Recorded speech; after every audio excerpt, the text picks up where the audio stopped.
Baik, jadi seperti itu Bu sekalian. Jadi kalau kita bicara tentang ini semua, maka kita akan lihat, ya kita akan lihat bahwa sebenarnya Allah menciptakan ini semua untuk kita manfaatkan, untuk kita bisa ibadah. Lagi-lagi saya sampaikan di berbagai kajian saya, sehatnya kita itu bukan lifestyle.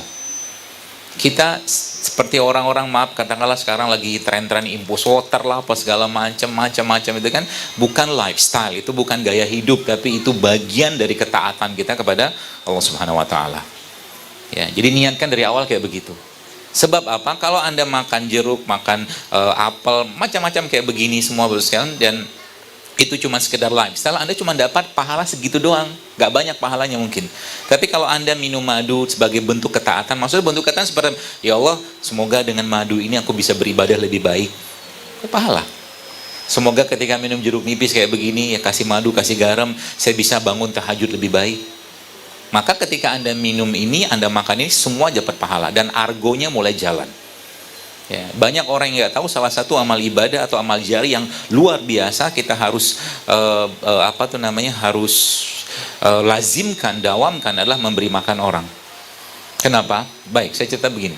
Kalau nanti di surga, semua yang kita makan tuh nggak ada lagi berubah jadi kotoran. Semua jadi keringat, dan keringat pun bau misik, bau kasturi, wanginya luar biasa, gitu ya di surga. Tapi di dunia beda cerita. Kita katakanlah makan apel, mangga kayak begini. Oke, makan sebagian dari mangga ini akan jadi daging kita, tulang kita, otot kita, darah kita, kan begitu. Dan sebagian akan keluar jadi kotoran. Artinya ada yang masuk dan menetap di badan kita. Ketika Anda memberi makan mangga ini kepada orang soleh, orang baik, maka ketika dia makan dan makanan tadi menjadi bagian dari tubuhnya, maka saat itu argo Anda sudah jalan. Artinya ada bagian Anda dari kebaikan, dan dari kebaikan yang orang itu kerjakan dari asbab makanan yang Anda kasih. Makanya mulai sekarang jangan mau ditraktir. Paham ya? Anda yang traktir orang. Dan jangan kalau Bapak Ibu sekalian dapat kesempatan untuk borong pahala semua. Jangan kasih sisa sama orang. Biarkan orang lain yang pikir, biarkan orang lain yang pikir bagaimana dapat pahala, ya. Dan termasuk salah satunya ini makanan, ya. Kenapa makanan menjadi concern yang luar biasa berusaha untuk kita perbaiki? Karena memang sekarang kita lihat dengan kondisi kesehatan masyarakat, kesehatan umat yang luar biasa, ya mungkin kalau boleh saya katakan buruk lah ya. Bapak Ibu mungkin kalau Anda pernah pergi ke Bandung, di Bandung itu ada satu rumah kanker namanya Rumah Teduh. Yang punya kan namanya Teh Iin. Saya pernah ke situ diajak beliau waktu habis kajian, dan menyedihkan sekali. Kenapa menyedihkan? Karena yang datang ke situ, yang berobat ke situ adalah orang-orang yang secara status ekonomi mereka memang lemah. Yang pertama itu, dan kalau sudah lemah pasti makanan mereka bermasalah.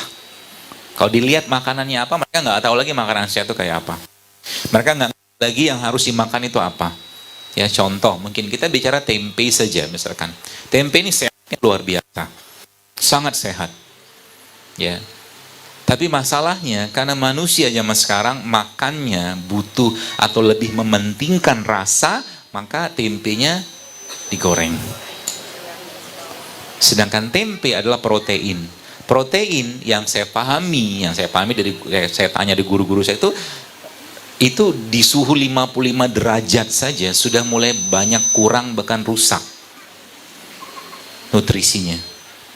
Oke, sampai situ dulu. Jadi orang akhirnya makan beginian, tidak ngerti yang dimakan itu kira-kira bernilai gizi atau tidak. Sedangkan tempe itu lebih baik, sering saya sampaikan bahwa tempe itu lebih baik Anda makan kayak begini aja.